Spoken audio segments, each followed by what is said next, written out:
Ya wis ngene iki lho Lur, jenasibe kuli. Kerja awan bengi sore dibelani sugih gak tau melarat ngoyak-ngoyak. Sapa jare sing ngecat lombok Lur? Pokoke sing penting tetep sambat, aja semangat ya. Wale, Cuk. Wale yo. Wale Lur. Wale sorry. Goblok.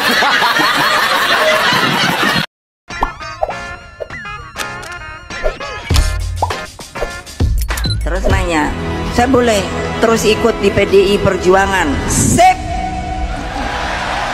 Ibu, saya mau pamit. Tahu-tahu bukan Ibu, saya mau keluar dari Pertamina. Loh, kok keluar dari Pertamina? Karena saya tidak sejalan sama bos saya.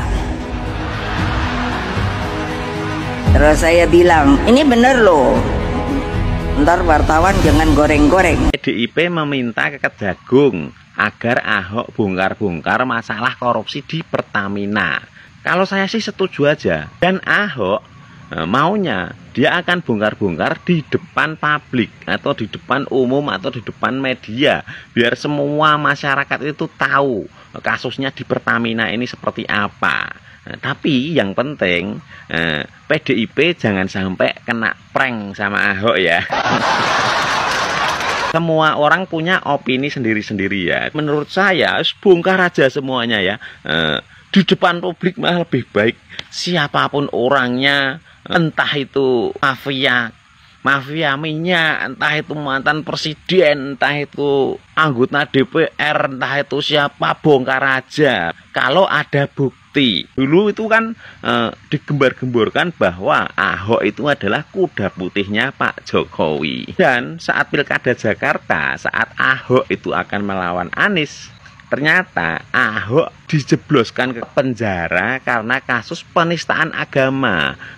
Dan yang awal menjebloskan Ahok ke penjara itu ya dari kalangan HTI, FPI, yang ormasnya itu dibubarkan oleh Pak Jokowi. Dan baru-baru ini Ahok itu keluar-keluar katanya yang menjebloskan Ahok ke penjara itu adalah Pak Jokowi, biar tidak mengganggu di Pilpres tahun 2019. Ahok sama Pak Jokowi itu kan persahabatannya saklek gitu ya. Dan saat Ahok keluar dari penjara, Pak Jokowi langsung memberi Ahok pekerjaan di Pertamina. Bagaimana mungkin kalau Pak Jokowi itu menjebloskan Ahok ke penjara? Karena apa? Setelah Ahok keluar dari penjara, Pak Jokowi itu memasukkan Ahok ke Pertamina buat ngusut kasus korupsi yang ada di sana gitu loh. Ahok mau dijadikan dirut, nggak mau, dia maunya komut. Dan Ahok masuklah tuh di Pertamina. Jadi kesimpulannya gini aja, saat Pak Jokowi itu mau purna tugas menjabat sebagai presiden, Ahok pun mengundurkan diri dari Pertamina, lalu Ahok masuk ke PDIP. Dan sama PDIP diterima.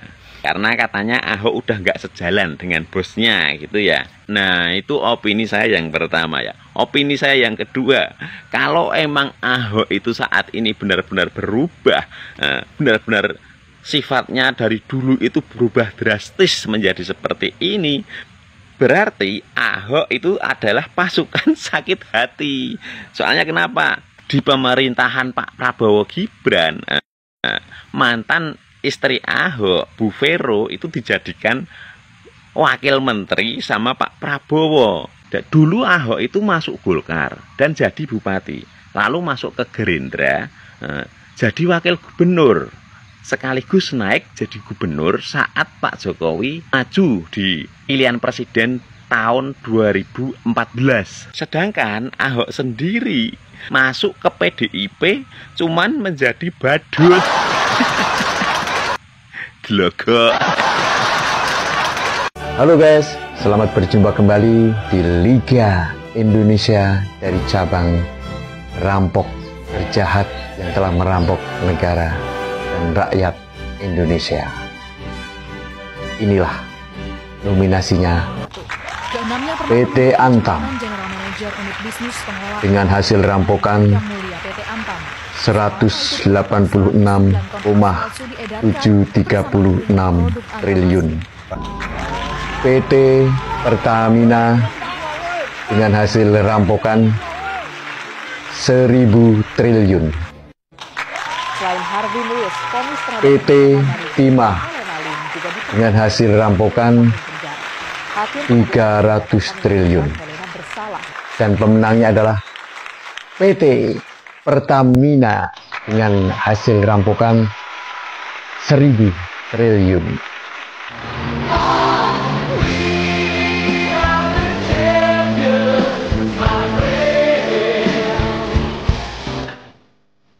Inilah gol tunggal dari PT Pertamina yang menjadikan PT Pertamina juara Liga di tahun 2025 ini.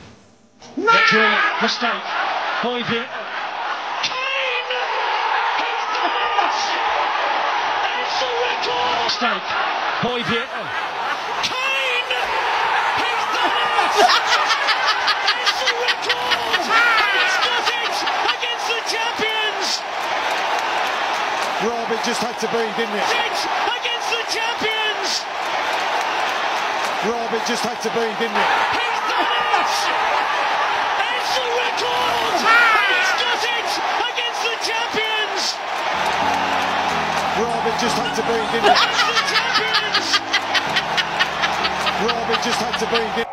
Jadi judul video ini saya makin bobrok. Saya ngos-ngosan melihat Pak SBY, Jokowi, sama Prabowo itu ada di sebuah panggung. Saya itu membungkuk dan gedebak-gedebuknya dapat debu. Kalau ada yang keliru, ada yang ngawur, ada yang tidak masuk akal dan lain-lain, ya dari Amin Rais berupa lemah. Wartawan semua mulai hari ini bisa menyebut Jawa Tengah bukan sebagai kandang banteng lagi, tapi sebagai kandang bansos dan parcok.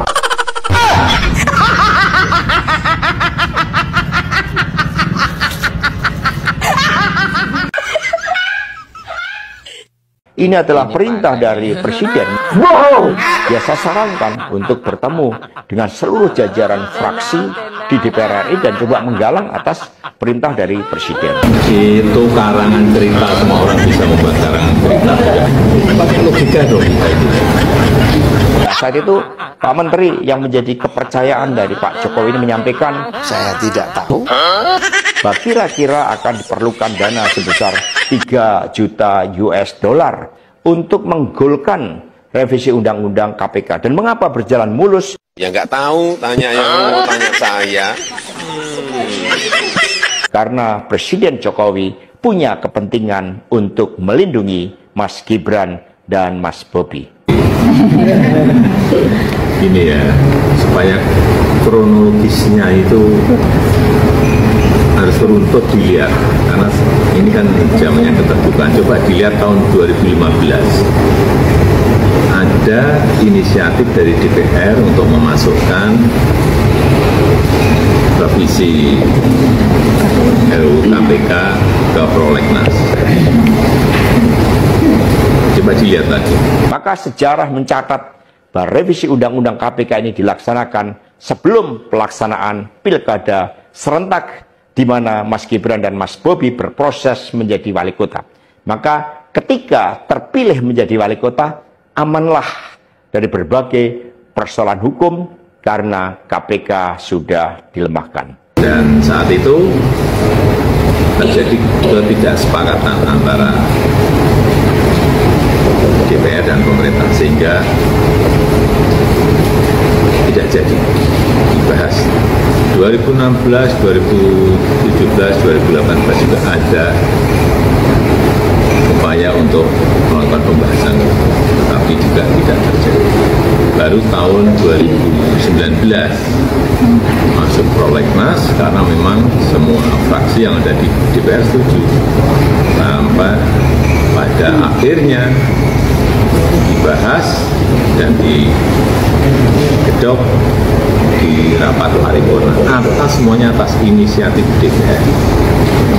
Rakyat Indonesia bisa mengetahui bahwa pelemahan KPK dilakukan oleh Presiden Jokowi. Bukan dari sini, saya ngejar-ngejar, tapi tolong dicek, ada beritanya semua. Dan sampai setelah undangkan, saya juga akhirnya tidak ada. Dari keterangan saya, yang saya pertanggungjawabkan secara hukum, secara politik, yang saya pertanggungjawabkan di atas Tuhan yang Maha Kuasa tentang kebenaran pernyataan saya ini, meskipun tanpa bukti, meskipun tanpa bukti. Itu yang namanya sontoloyo.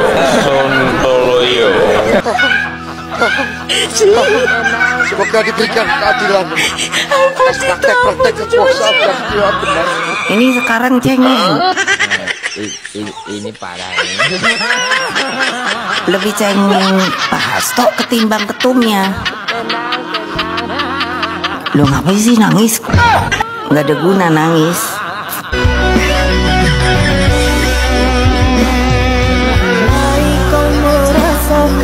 Sakit yang kau berikan kepadaku.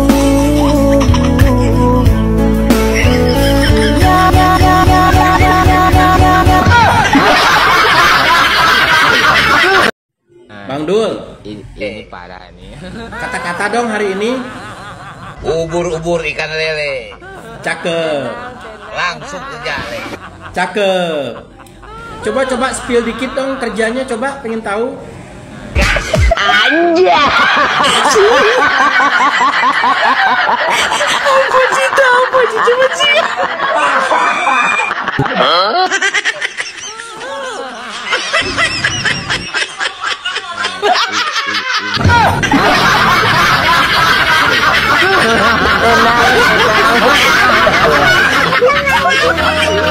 Setiap kasus korupsi yang ada di Indonesia selalu ada kode rahasia yang digunakan oleh para koruptornya. Dan ini adalah kode rahasianya. Let's go. Apel Washington dan apel Malang. Artinya uang dolar dan uang rupiah. Ini kode pernah digunakan oleh Angelina Sondah kalau nggak salah ketika kasus Wisma Atlet Jakabaring. Ada lagi uang zakat yang baru-baru sekarang ya. Itu kode pembayaran untuk suap. Terjadi pada kasus Lembaga Pembiayaan Ekspor Indonesia. Uang zakat parah. Kemudian ada lagi kode nomor sepatu. Nah ini kode nomor sepatu ini merujuk pada jumlah uang yang diminta atau yang jumlah uang suap itu ya. Kalau misalkan kode sepatunya 30 berarti 30 juta atau 30 miliar. Kacang pukul. Kacang pukul sendiri adalah kode bahwa uang suap sudah terkumpul. Kemudian ada lagi resep dokter dan pasien. Nah resep dokter ini digunakan untuk uangnya atau jumlah uangnya. Misalkan resep dokternya 100 butir obat berarti 100 juta atau 100 miliar. Sementara pasiennya itu adalah penyuapnya. Ini yang paling parah dan bikin KPK bingung saat itu ya. Ustadznya sudah datang, pengajiannya sudah siap dimulai. Ini ternyata kode rahasia dalam kasus korupsi. Jadi ustadznya adalah uangnya. Jadi uangnya sudah ada. Pengajiannya sudah siap dimulai, artinya transaksinya siap dimulai. Wah, parah sampai bawa-bawa.